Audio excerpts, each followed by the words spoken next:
الحمد لله الذي قال في القرآن المجيد: أطيعوا الله ورسوله.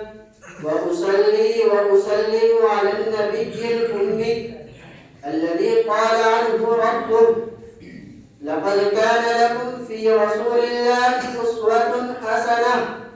أما بعد، فأعوذ بالله من الشيطان الرجيم. بسم الله الرحمن الرحيم.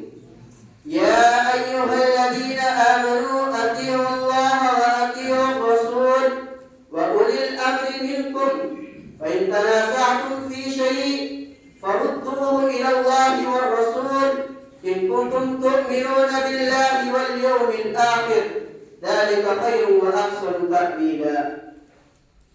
إخواني البررة، رئيس الاحتفال المؤقت وزملائي في الدروس، إني في لهف واشتياق شديد إلى أن أتحدث بين أيديكم حول موضوع سيرة النبي المصطفى صلى الله عليه وسلم في أسلوب جيد وعبارات مختصرة، فالرجاء منكم جميعا أن تستمعوا إلى خطبتي. إخواني في الله، إن النبي محمد صلى الله عليه وسلم ابتعثه الله القادر المقتدر إلى العالم بأسره بهدف أن يرجي الناس المغضوب عليهم والضالين من الطريق المستقيم ويهديهم إلى دين الرحمة، الدين الحنيف.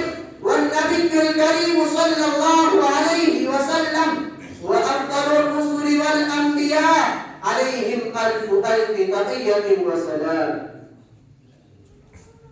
تولد نبينا وحبيبنا محمد صلى الله عليه وسلم في مكة المكرمة الواقعة بالحجاز في سنة 570 بعد المسيح، وكان والداه ينتسبان إلى بني هاشم من قبيلة قريش، وهي أفضل قبائل العرب في الموطن والمسكن، في المأكل والمشرب، في الرؤية والفكرة.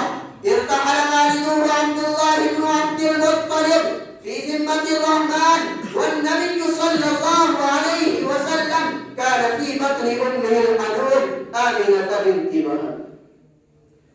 وعندما بلغ النبي صلى الله عليه وسلم 6 من عمره، انتقلت أمه أيضا إلى رحمة الله، فقام عبد المطلب بن هاشم جده بكفالة النبي صلى الله عليه وسلم.